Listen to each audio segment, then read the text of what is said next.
Far East Broadcasting Company Philippines, in partnership with Green Hills Christian Fellowship Ortigas, bring you a message from the Word of God. Together, let us know Christ and make Him known. Mapagpalang hapon po sa ating lahat. Purihin po ang Panginoon. Tayo po ay Kanyang muling tinipon upang sama-sama tayo manambahan sa Kanya. Maaari ko po bang mahilingan na lumingon tayo sa ating kaliwa o kanan at batiin natin ang bawat isa? Ayan. Purihin po ang Panginoon. Sabi po sa mga awit, 122, ako'y nagagalak dahil sinabi na sa akin na tayo'y pumunta sa bahay ng Panginoon. Alam niyo po, ang kagalakan na binabanggit dito ay hindi lamang po kagalakan na panlabas. Ang kagalakan ito ay galing po o nagmumula sa puso na tanging sa Diyos lamang natin mararanasan. Purihin po ang Diyos. Tayo po ay may kalayaan na sumamba sa Kanya, sa Espiritu at sa katotohanan. Tayo po ay lumapit sa Kanya, purihin natin Siya at parangalan natin Siya. Tayo po ay manalangin. Amang banal na makapangyarihan sa lahat, pinupuri ka po namin, pinaabot namin sa inyo ang pagbibigay namin ng pagluluwalhati sa inyong kabanal-banalang pangalan. O Diyos, salamat na Ikaw ang makapangyarihan sa lahat. Ikaw po ang siyang aming dakilang manlilikha, ang Diyos na nais naming maghari sa aming mga buhay. Sakupin niyo po, Panginoon, ang aming kalalagayan sa ngayon. Ihanda mo po kami, Panginoon, at magpakilala ka pong lubos sa amin sa aming sama-samang pagsamba sa inyo. Sa inyo po ang papuri, sa inyo po ang parangal, sa inyo ang kaluwalhatian sa pangalan ni Jesus. Ang lahat po ay magsabi ng Amen at Amen. Tayo po ngayon ay dadako sa pagbasa ng banal na kasulatan. Buksan po ninyo ang inyong mga Biblia sa Galatians chapter 3. Babasahin po natin ang verses 26 hanggang 29. Galatians 3, 26 to 29. Sa ating pong mga Pew Bibles, nasa page 1171 po siya.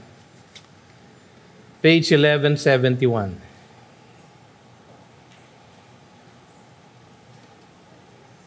Tayo po'y tumayo at sabay-sabay po natin basahin ang ating teksto. Galatians 3, 26 to 29. For in Christ Jesus, you are all sons of God through faith. For as many of you as were baptized into Christ have put on Christ. There is neither Jew nor Greek, there is neither slave nor free, there is no male and female, for you are all one in Christ Jesus. And if you are Christ's, then you are Abraham's offspring, heirs according to promise. Tayo po'y saglit na manalangin. Panginoon, kayo nga po magturo sa amin sa hapong ito. Ang aming pong mga isipan ay bigyan mo ng linaw. Ang aming mga puso ay bigyan mo ng pagsunod at pagmamahal sa inyo. Ito ang aming samot dalangin sa pangalan ni Jesus. Amen. Maaari na po kayong mag-umupo. Nagpapatuloy po tayo sa ating serye ng mga mensahe sa aklat ng Galatians. Ang ating pong series ay pinamagatan nating No Other Gospel, Stand Firm on Your Freedom. Stand Firm on Your Freedom. At ang title po ng mensahe ngayong hapon ay The Blessings of Being Justified by Faith in Christ. Siguro nagtataka kayo kung bakit nasa English po ang ating outline. Yan po ay dahil ako po ang nag-preach din kaninang umaga. So dahil English na po nag-umpisa sa araw na ito, ay nag-isang outline na lang po tayo. Pareho naman po ang sinasabing mensahe. So the blessings of being justified by faith in Christ.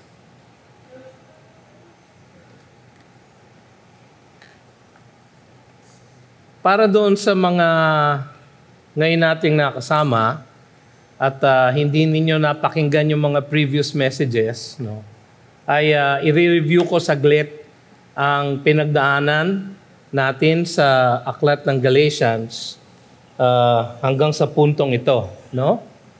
So magmula pa sa umpisa ng kanyang sulat sa mga taga-Galacia, si Pablo ay kanya nang ipinaglaban ang justification by faith na tanging paraan para ang tao ay maligtas.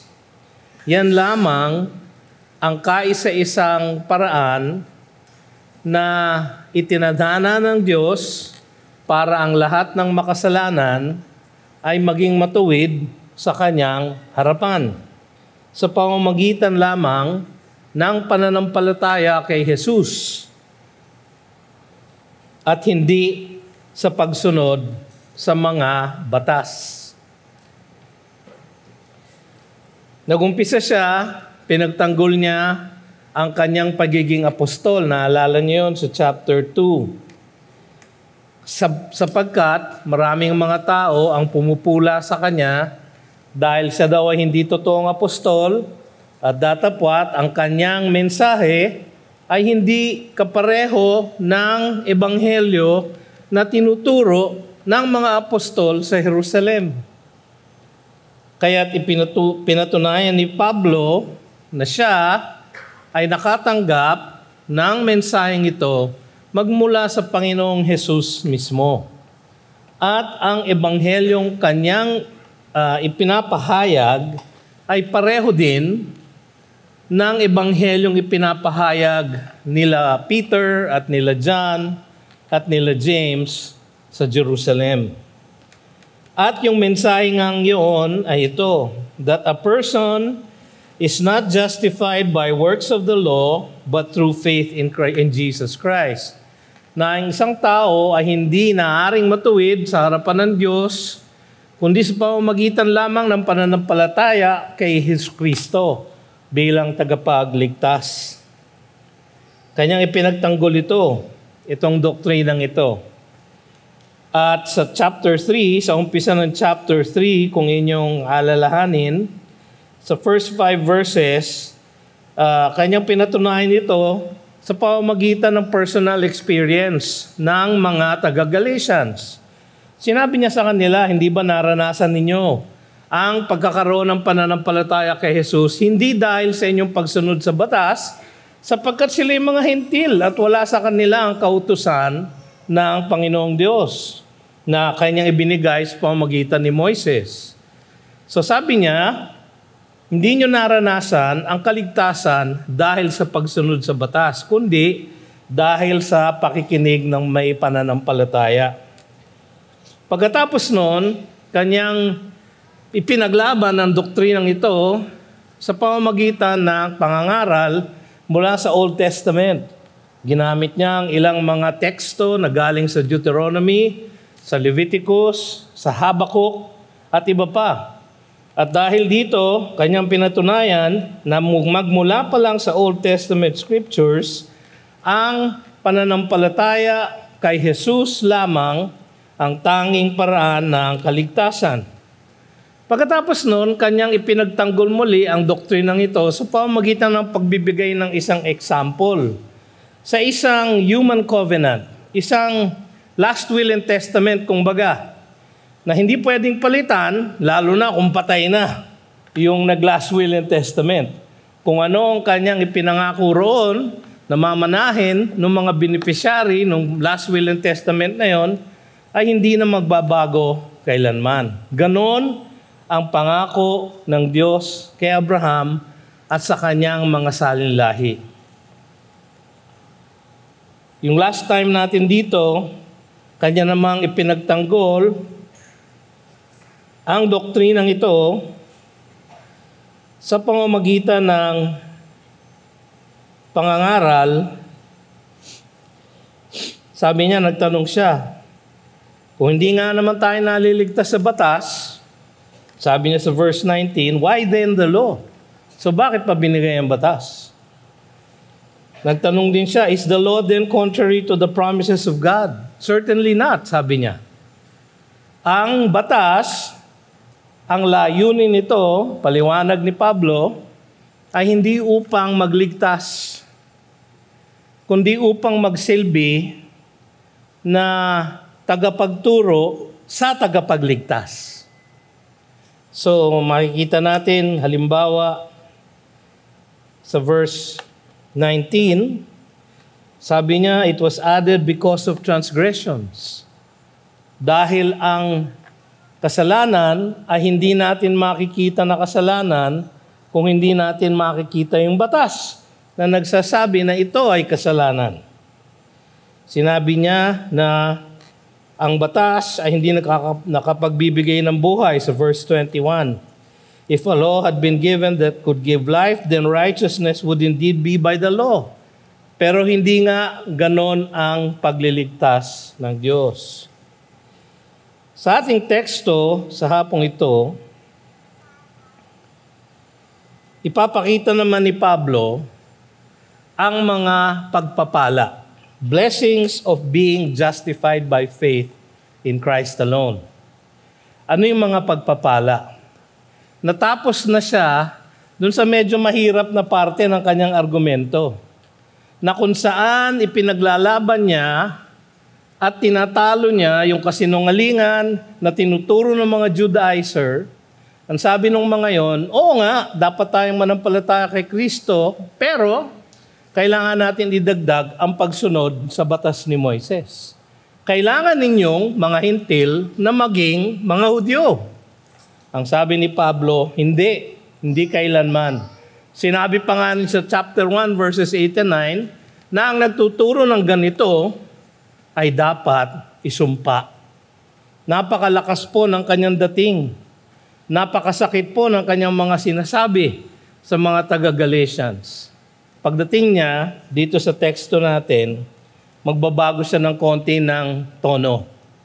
At dito ipapakita niya ang mga pagpapala ng pananampalataya kay Jesus bilang tagapagligtas. Ano ang mga pagpapalang ating matatamo kung tayo ay mananampalataya lamang kay Jesus bilang ating tagapagligtas? Ang pakay niya ay upang magkaroon ng kagalakan ang lahat ng mananampalataya kay Jesus. Dahil meron tatlong dahilan, tatlong pagpapala kung bakit dapat tayong magalak sa ating kaugnayan kay Jesucristo bilang tagapagligtas. Pagiging mga anak ng Diyos, becoming the sons of God, pagiging kaisa ng lahat ng mananampalataya, one with all believers, at pagiging heirs of the promise, tagapagmana ng pangako ng Diyos kay Abraham. So tatlong pagpapala mga kapatid. Tingnan natin yung una, becoming sons of God. Verses 26 and 27. Ang sabi doon, for in Christ Jesus, you are all sons of God through faith. For as many of you as were baptized into Christ have put on Christ. Ang konteksto ng mga talatang ito ay yung larawan na ibinigay ni Pablo sa verses 24 and 25. Yung tinatawag nating guardian, ang salitang ginamit doon sa ESV, o ang original na salita nito ay paidagogos. Medyo familiar po ang paidagogos sapagkat sa atin ngayon, lalo na sa mga guro, o lalo na dun sa mga nagtatrabaho sa akademya, ang paidagogos ay parang root ng pedagogy o yung paraan ng pagtuturo, no? So, ang paraan ng pagtuturo ay pedagogical, tawag ng mga akademya, no? So, itong pedagogos kasi, kaya natin ginagamit yung salitang Griego kasi wala siyang katapat talaga sa English o kahit sa Tagalog, no? Yung pedagogos sa verses 24 and 25, dalawang larawan ang kanyang binigay. Yung una ay parang protector, bantay, security guard.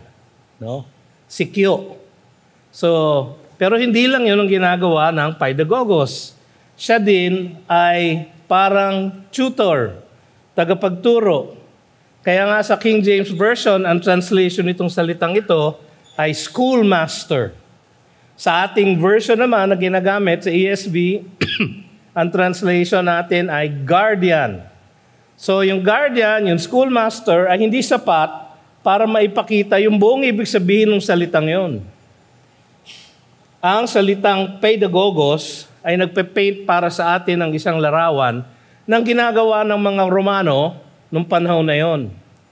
Ang anak ng isang mayaman na Roman family, habang siya'y lumalaki, ay nilalagay sa ilalim ng proteksyon ng isang slave, nung pamilyang yon. Isang slave na guardian, isang slave na pedagogos, no? Habang siya ay bata pa at lumalaki, ang kanyang guardian ang sumasama sa kanya papunta sa eskwela, nagpoprotekta sa kanya sa lahat ng panganib, nag-aabot ng lahat ng kanyang pangangailangan para sa kanyang pangangaral, no, o pag-aaral. At hindi lang yon. Madalas, ang guardian na ito ang nagdidisiplina dun sa batang yon habang siya'y lumalaki. Siya ang mahigpit na nagbibigay ng mga alituntunin na dapat sundin ng bata habang siya'y lumalaki.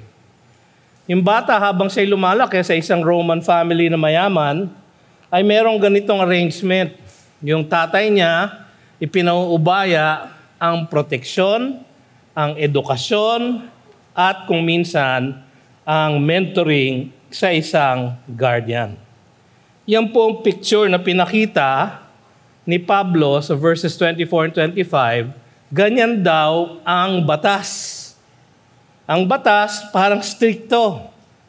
Pero yon ay nagpoprotekta sa atin o nagpoprotekta sa mga Hudyo noong panahon na yon, nagpoprotekta sa mga hintil upang sila ay hindi maanod sa yung pagan practices ng lahat ng karapit bansa nila, no? Karatig bansa. So, sila ay protected by the law, pero sila din ay dinidisiplina, nire-restrict ng law, parang guardian. So, ganun ang litrato, ganun ang larawan ng batas na ibinigay ni Pablo. Yun ang konteksto doon tayo nang gagaling.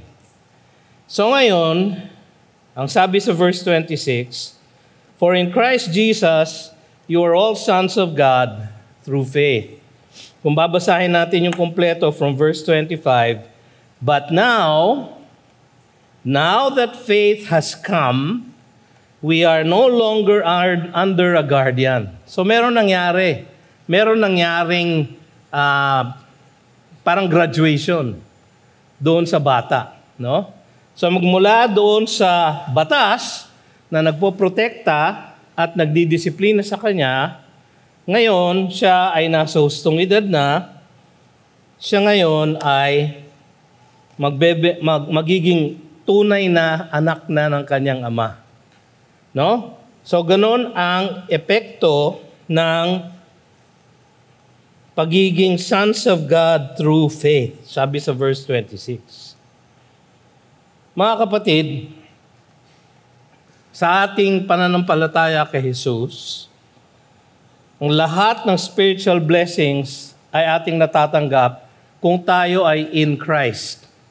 Yun ang mababasa natin sa Ephesians 1:3.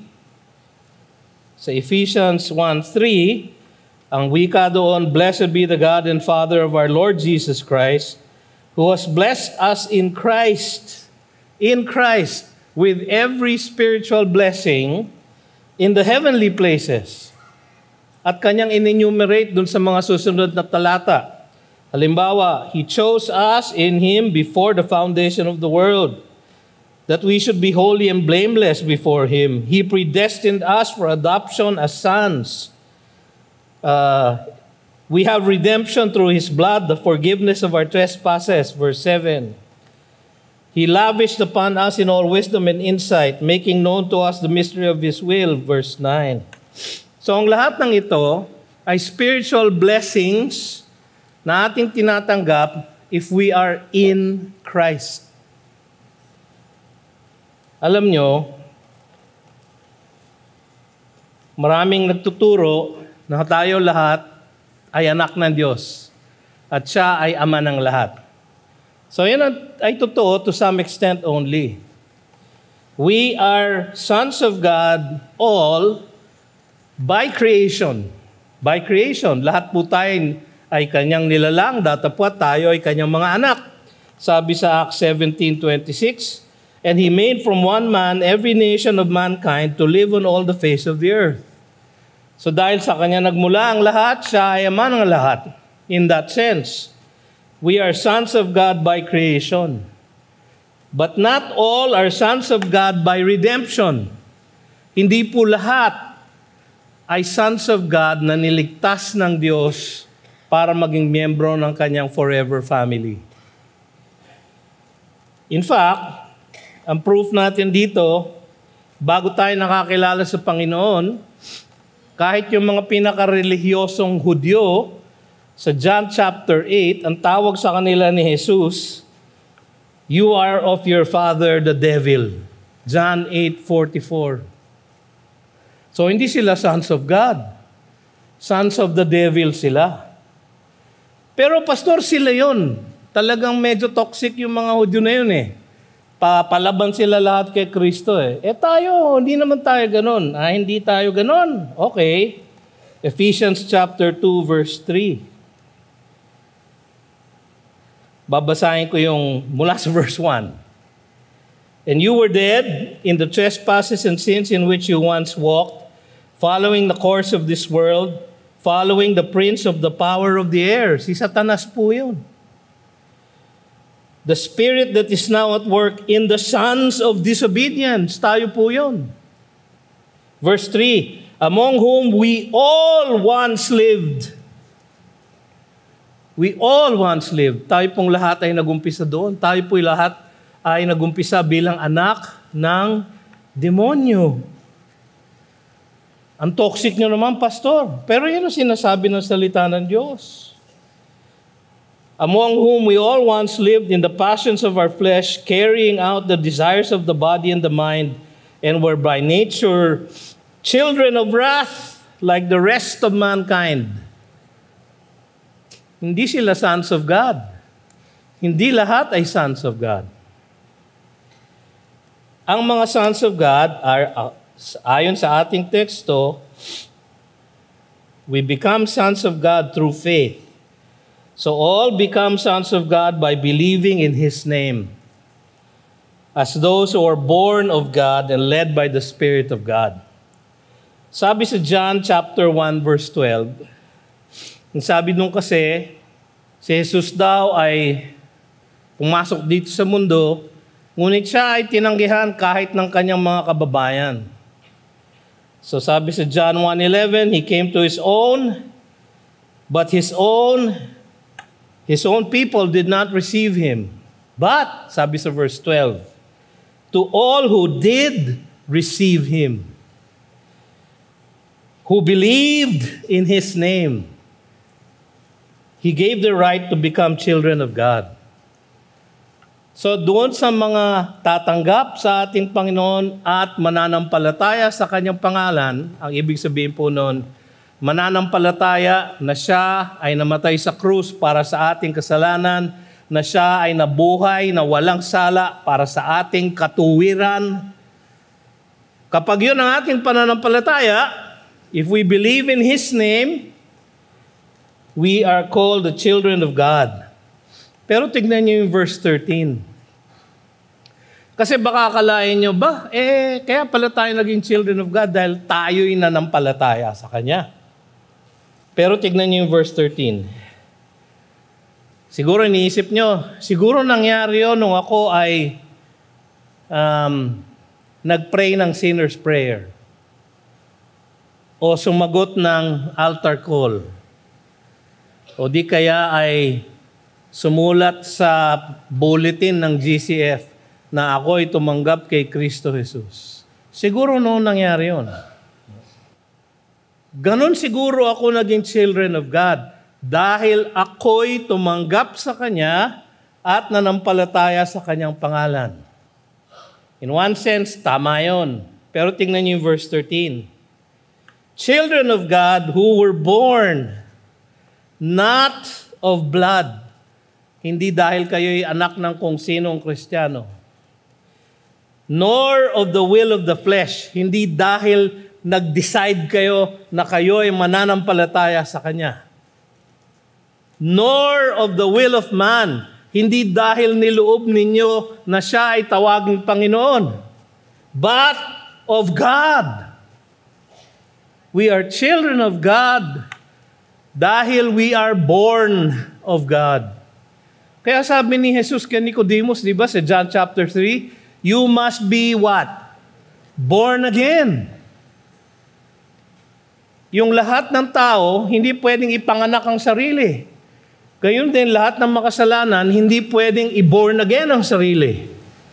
Merong ibang magbo-born again sa atin at yun ay ang ating Diyos na mahabagin sa lahat. We are born of God. That's why, sabi sa Romans 8:14, for all who are led by the Spirit of God are sons of God. So paano natin nalalaman na tayo ay anak ng Diyos? Na niligtas ni Kristo Jesus, born again, born of God, born from above. Paano natin malalaman yun? If we are led by the Spirit of God.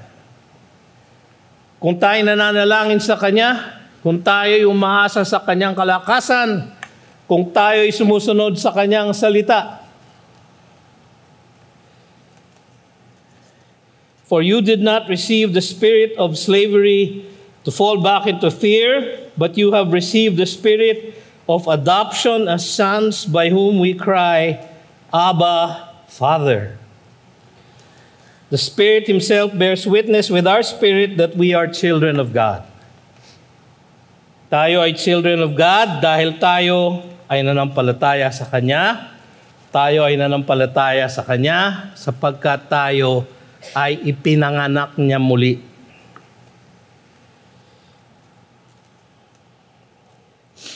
All are sons of God. All sons of God are immersed into Christ. Yun po yung susunod. Verse 27, for many of you as were baptized into Christ have put on Christ. Ang lahat ng tunay na mananampalataya ay isinasali ng Espiritu Santo sa katawan ni Kristo sa church, hindi sa GCF, hindi sa kahit na anong church, kundi doon sa invisible church. Yung church ng mga tunay na niligtas at nanampalataya kay Kristo Jesus. Hindi ito water baptism. Ang sabi sa 1 Corinthians 12:12 and 13, for in one Spirit we were all baptized into one body, Jews or Greeks, slaves or free, and all were made to drink of one Spirit. Isang espiritu lang ang nagpasok sa atin, kumbaga, sa katawan ni Kristo Jesus. Hindi po ito water baptism katulad nung nakita natin kanina. Ito po ay spirit baptism. Kailan po nangyari yun? Nung kayo sa unang pagkakataon ay nakakilala sa Panginoong Jesus at tunay na nanalig sa Kanya bilang inyong tagapagligtas. Nung moment na yon, ang inyong spirit baptism. Pastor, hindi ko alam exactly kung kailan yun eh. Importante ba na alam nyo? Ang importante lang naman na kasama kayo. Diba? So, for as many of you as were baptized into Christ have put on Christ. So, lahat ng kaisa ni Kristo. So, ang nangyari ngayon, we are united with Christ. We are in Him, tayo ay na kay Kristo Jesus, and He is in us. Siya ay nasa atin. Hindi natin alam kung saan nagtatapos ang ating sarili at saan nag-uumpisa ang Kanya. Tayo ay in a spiritual union with Christ. Yung pong ibig sabihin ng baptized into Christ and have put on Christ. Alam nyo, sabi sa Romans chapter 6 verses 3 to 4, do you not know that all of us who have been baptized into Christ Jesus were baptized into His death? We were buried, therefore, with Him by baptism into death, in order that, just as Christ was raised from the dead by the glory of the Father, we too might walk in newness of life. Ganon po ang testimonyo ng mga binautismuhan, na sila ay tumanggap na kay Kristo Jesus, at dahil sa kanilang pagiging born again, nagkaroon sila ng pagbabago sa kanilang buhay. Mga kapatid, maraming nagsasabi na sila ay born again, na sila ay tunay na Kristiyano, ngunit wala namang pagbabago sa kanilang buhay. Kung wala pong pagbabago sa buhay, walang bagong buhay. Yun po yung newness of life. Sa Ephesians 4:20-24, ganito ang ating mababasa, but that is not the way you learned Christ, assuming that you have heard from Him and were taught in Him as the truth is in Jesus, to put off your old self, which belongs to your former manner of life and is corrupt through deceitful desires, and to be renewed in the spirit of your minds, and to put on the new self, created after the likeness of God in true righteousness and holiness. Merong putting off at merong putting on. Hindi maaaring yung karumihan ng ating dating buhay ay atin pa ring suot-suot. Dapat nating iniwinawaksi ito at sinusuot naman ang kabanalan na bigay sa atin ng Panginoong Hesus. Alam nyo, imagery ito ulit ng Roman society. Nung panahon na yon, ang Roman family, habang lumalaki ang kanilang mga anak, ang kanilang mga lumalaking anak, na merong mga pedagogos or guardians, meron silang suot na toga. So meron silang suot na toga. Ang toga nila, merong lining. Hindi, ano tawag doon? Burda. Sa baba. No? Na kulay violet o kulay blue o kulay pula. Basta merong burda. Ang tawag po nila doon, the toga praetexia. Yung po ang suot ng mga bata under the guardianship of the pedagogos. Kapag nasa hustong gulang na ang isang batang lalaki, sa lalaki lang naman nila ginagawa to. Kapag nasa hustong gulang na ang isang batang lalaki, nagkakaroon ng seremonya sa kanilang pamilya at yung toga praetexia ay hinubad at sinusuot ang toga virilis. Toga ng tunay na lalaki. Kasi virilis no? So ganun po yung imagery na pinipaint ni Paul. Na ang mga nakay Kristo na iwinawaksi ang dating buhay at sinusuot ang kanilang bagong anyo kay Kristo Jesus. Sabi nga ni Dr. John MacArthur sa kanyang komentaryo, whatever the Lord Jesus is and has becomes the believers. Kung ano daw meron si Jesus, meron tayo. Because Christ has the love of the Father, so do believers. Because Christ has full access to the Father, so do believers. And because Christ has the full resources of the Father, so do believers. So lahat ng meron si Kristo Jesus, meron din ang bawat isang nananampalataya sa Kanya. Yan ang ibig sabihin ng becoming sons of God. Lahat ng rights, lahat ng pribilehyo ng mga anak ng Diyos ay nasa atin na. Pangalawa, becoming one with all believers. Verse 28. There is neither Jew nor Greek. There is neither slave nor free. There is no male and female, for you are all one in Christ Jesus. Ang sabi ni Dr. Warren Wiersbe sa kanyang komentaryo, this must have been glorious news for the Galatian Christians. For in their society, slaves were considered only pieces of property. Women were kept confined and disrespected. And Gentiles were constantly sneered at by the Jews. A wika niya, the Pharisee would pray each morning, I thank thee, God, that I am a Jew, not a Gentile, a man, not a woman, and a free man, and not a slave. Yet all these distinctions are removed when we are in Christ. Wala na po lahat yan kung tayo ay nananampalataya na kay Kristo Jesus. All are spiritual equals in Christ. Mga social distinctions, human social distinctions katulad ng ethnicity, social status, gender, ay wala nang diferensya. Ang sabi sa Colossians chapter 3 verse 11, here there is not Greek and Jew, circumcised and uncircumcised, barbarian, Scythian, slave, free, but Christ is all and in all. Ang wika ni Apostol Pablo sa Ephesians chapter 2 verses 13 to 16 ay ganito, but now in Christ Jesus, you who were once far off, mga Gentiles, tayo po yun, malayo tayo sa Israel no? Once far off, have been brought near by the blood of Christ. For he himself is our peace,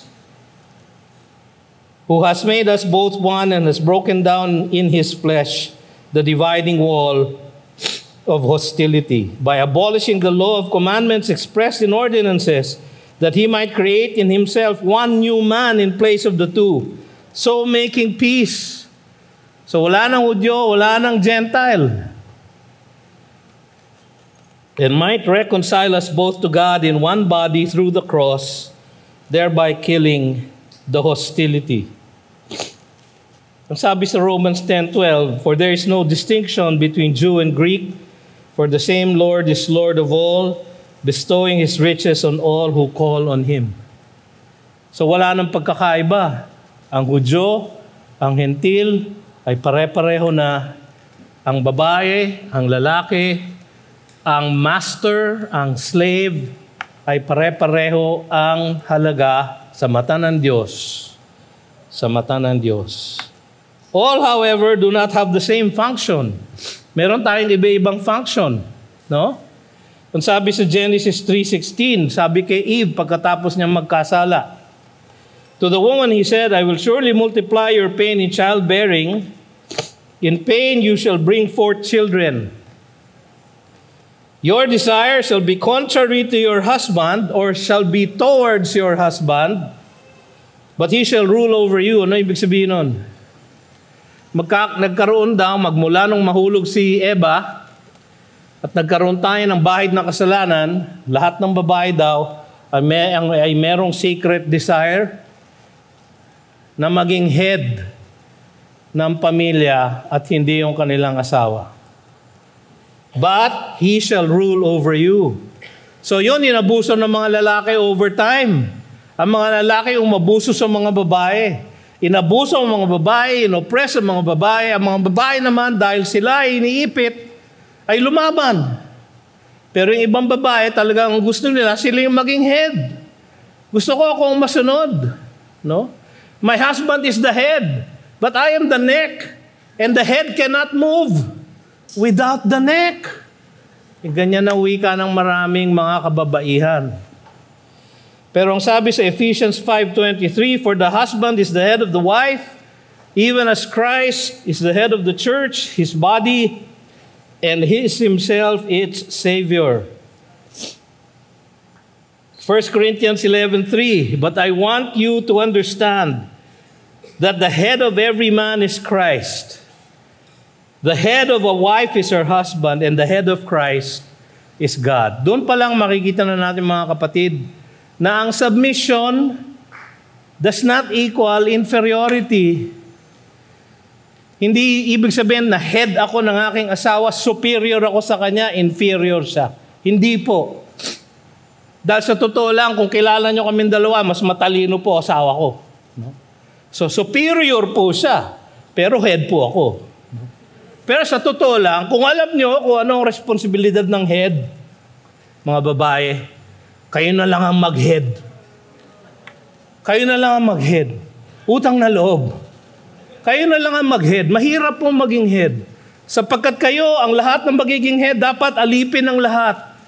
Ang lahat ng magiging head, dapat naglilingkod sa lahat. Ang asawang lalaki, dapat isakripisyo ang kanyang buhay para sa kanyang asawang babae. Bakit ko gagawin yun? Dahil nakyutan lang ako sa kanya.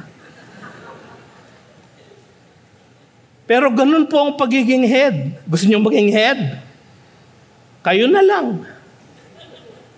Pero hindi po ganon. Ang kalooban ng Diyos, ang kanyang kalooban, ang mga lalaki ay kakaiba ang function, hindi ang value, sa babae. At yung kanyang function has nothing to do with value.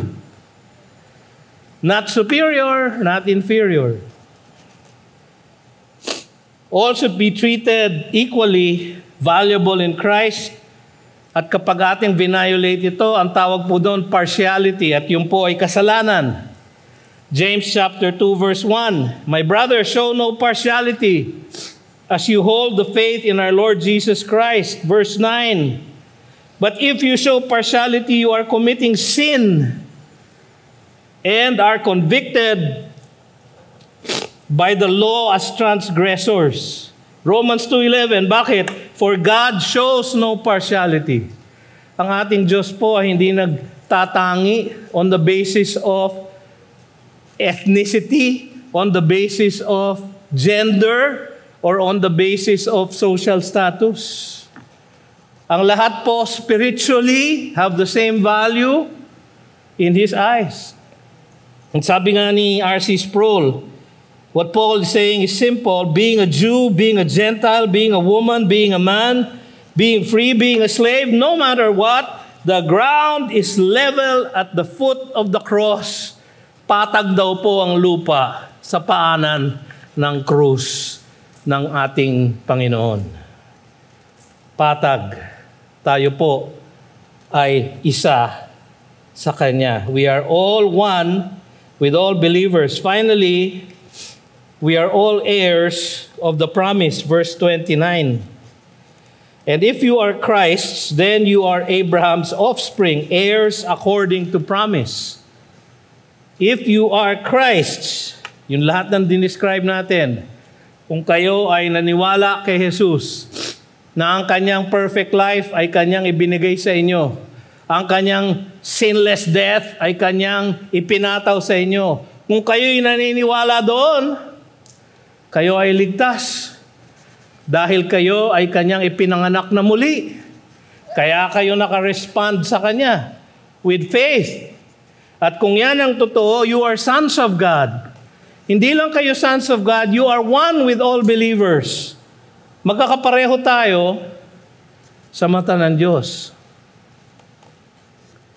Merong isang, naalala ko bigla, merong isang awit nung ako'y bata. Mga 50 years ago na to, no? So, ikaw at ako, hindi man magkalahi, ay dapat, nakalimutan ko na, yan ang senior moment, no?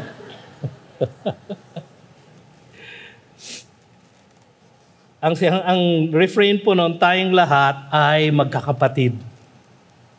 Tayong lahat ay magkakapatid. Walang labis, walang superior, walang inferior. At dahil tayo ay mga anak ng Diyos, tayo ay mga anak ni Abraham. Yun ang sabi ng verse 29.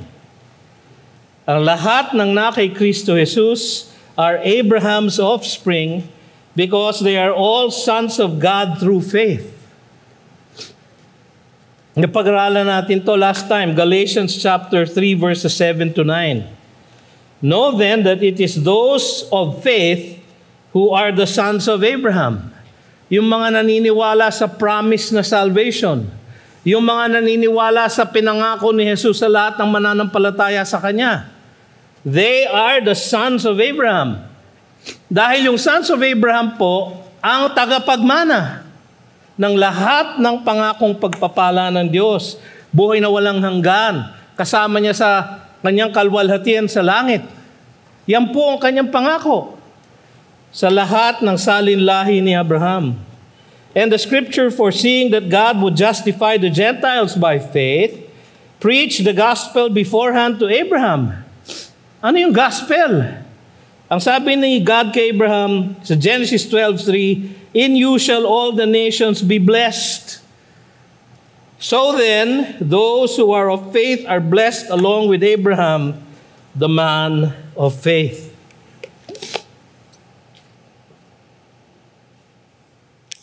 So ang lahat po ng nakay Kristo Jesus ay anak ni Abraham. Ang lahat na nampalataya sa pangako ng Diyos ay tagapagmana ng pangako ng Diyos kay Abraham. Kasi alam natin na yung pangako na yon ng Panginoon kay Abraham, and through you, all of the nations will be blessed. Inulit niya sa Genesis 22:18. Sabi niya, and in your offspring shall all the nations of the earth be blessed because you have obeyed my voice. At ang interpretation ni Pablo nung offspring, alam na natin, sa Galatians 3:16, yung offspring na yun ay si Jesus Christ. Si Jesus Christ ang tagapagmana ng lahat ng ipinangako ng Diyos na pagpapala kay Abraham. Mapupunta kay Kristo Jesus. Paano tayo makakasagap nung pagpapalang yon? We have to be in Christ. Yan ang sinasabi ng ating teksto. Kung tayo ay kaisa ni Kristo, kung tayo ay na kay Kristo Jesus at siya ay nasa atin, ang pangakong pagpapala ng Diyos kay Abraham ay atin din. Sa Romans 8:16 to 17, the Spirit Himself bears witness with our spirit that we are children of God. And if children, then heirs, tagapagmana, heirs of God, and fellow heirs with Christ. Fellow heirs with Christ, provided we suffer with Him in order that we may also be glorified with Him. We are fellow heirs with Christ. Ang sabi sa Ephesians chapter 3 verse 6, this mystery is that the Gentiles are fellow heirs. Mga kapatid, dapat pagpasalamat natin itong verse na ito. Sapagkat lahat po tayo ay Gentiles. No? Meron po bang Hudyo dito?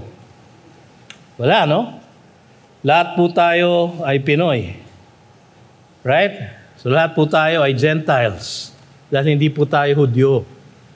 At ang lahat ng Gentiles, sabi dito sa Ephesians chapter 3 verse 6, are fellow heirs, members of the same body, and partakers of the promise in Christ Jesus through the gospel. Partakers of the promise in Christ Jesus. Yun po ang key phrase. In Christ Jesus. Kayo po ba ay in Christ Jesus? Siya po ba ay in you? Lahat ng mga pagpapalang ito, mga kapatid, ay atin kung tayo ay justified by faith in Christ Jesus. Dahil sa kagandahan ng mga pagpapalang ito, pagiging anak ng Diyos, pagiging kaisa ng lahat ng mananampalataya, pagiging kapwa, tagapagmana ng mga pangako ng Diyos kay Abraham, lahat pong mga biyayang yan ay atin in Christ Jesus. Kung tayo ay mananampalataya sa ginawa na niya para sa atin. Akala natin meron tayong kailangan gawin para tayo tanggapin ng Panginoon. Ginawa na po lahat ni Jesus. At ang tanging kailangan lang natin gawin ay manampalataya na siya ay gumawa na ng lahat para tayo ay magkaroon ng kaugnayan sa kanyang Ama, sa ating Ama. Sino pa ba ang babalik sa tanikala ng salvation by works? Magtataka kayo, marami-rami din po. Baka may ilan sa atin dito, nagpupunta dito dahil, siguro kung magsisimba ako regularly, every Sunday, matutuwa ang Diyos sa akin at bibigyan niya ako ng points para ako ay makapasok sa langit. Hindi po. Hindi po kayo maliligtas ng pagsisimba. Hindi po kayo maliligtas ng pag-attend ng Bible study. Hindi po kayo magliligtas ng pagkakawang gawa. Hindi po kayo maliligtas ng pagiging miyembro ng Green Hills Christian Fellowship. Pero kung gusto nyo maging miyembro, welcome kayo. Pero hindi po kayo maliligtas. Hindi namin kayo maliligtas. Ang tanging makapagliligtas lamang sa inyo ay ang kahabagan ng ating Diyos at ang pananalig sa Kanyang pangako kay Kristo Jesus. Yun lang ang tanging paraan. At doon magmumula ang lahat ng pagpapala to be sons of God, one in Christ Jesus with all believers, and heirs of God's promise. Mga kapatid, bago tayo magtapos, baka naman merong naririto ngayon, naririnig nyo ang mabuting balita ng kaligtasan na ito, pero kayo ay wala pa kay Jesus.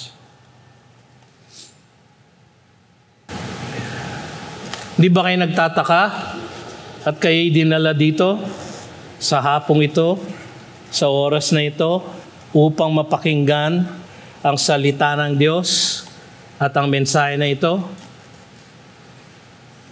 Di kaya't kumikilos ang Diyos, Espiritu Santo sa inyong buhay, sa inyong puso't isipan, upang kayo ay magkaroon ng pananampalataya kay Jesus?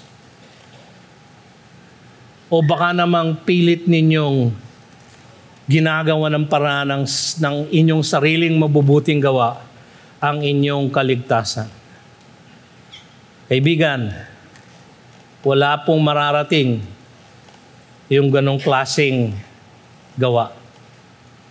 Tanging ang pananampalataya lamang kay Jesus lamang ang tanging paraan upang kayo ay maligtas. Kung hindi pa kayo tumatanggap sa Panginoong Jesus, hindi pa kayo lumalapit sa Kanya, alam niyo, ang tanging pwede lang natin gawin, actually, wala tayong pwedeng gawin eh. Ang pwede lang natin gawin ay sumigaw sa Kanya at humingi ng Kanyang kapatawaran at hingi ng Kanyang kahabagan at kaligtasan. Yun lang ang pwede natin gawin. Para tayong mga pulubi na walang kahit na ano, kundi mga kamay na nakaunat at humihingi ng kahabagan ng ating Diyos. Sabi ng ating Panginoon, ang lahat ng tumawag sa pangalan ng Panginoon ay tiyak na maliligtas. Kaya kaibigan, kung ang kailangan lamang ay humingi ng tawad sa Diyos, ayaw niyo pa ba yun? Kung ang kapalit ay buhay na walang hanggan sa Kanyang piling sa langit, huwag kayong maglala, lahat po tayo ay may buhay na walang hanggan. Ang tanong lang, saan? Sa piling ng ating Diyos o malayo sa Kanya? Natitiyak ko na ayaw niyong ipusta ang inyong eternal destiny dahil lamang sa inyong sariling paniniwala na kaya ko sa aking mabubuting gawa ang iligtas ang sarili ko. Hindi ako aasa kahit kanino dahil kaya ko. Kung ganyan po ang inyong puso, kaibigan, nawa ay tibagin ng Diyos ang katigasan ng pusong iyan at gawin niyang mayabong na lupa ang inyong puso upang magkaroon ng pananampalataya sa kanyang ipinangakong paraan ng kaligtasan. Tayo po'y tumayo, tayo mananalangin. Panginoong Diyos, marami pong salamat sa inyong salita na aming inaral ngayong hapong ito. O Panginoong Diyos, kayo nga po ang kumilos sa aming kalagitnaan kung meron kaming kasama dito na hindi pa nananampalataya sa inyo at medyo matigas ang puso at hindi humihingi ng inyong kapatawaran, nagmamalaki na kaya niya sa kanyang sariling mabuting gawa. O Panginoon, kung meron ngang isang ganoon sa aming kalagitnaan, kayo po ang kumilos sa pusong iyon at bigyan niyo siya ng buhay. Buhayin niyo siya ng maguli upang sa kanyang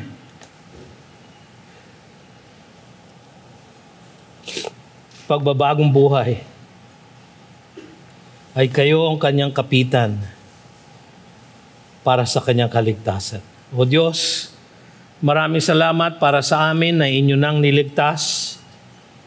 Maraming salamat, Panginoon, sa kagandahan ng mga pagpapalang nasa amin na dahil sa aming paniniwala at pananalig kay Kristo Jesus. At ngayon, tanggapin ninyo ang pagpapala ng Diyos amang makapangyarihan sa lahat, ang pag-ibig ni Kristo Jesus at ang pakikipisan at tanglaw ng diwang banal magmula ngayon at magpasawalang hanggan. At ang lahat ang nagsabi ng Amen. Magandang hapon po. You've just heard a message from the Word with Green Hills Christian Fellowship Ortigas in partnership with Far East Broadcasting Company Philippines. We hope you can join us next week. God bless you.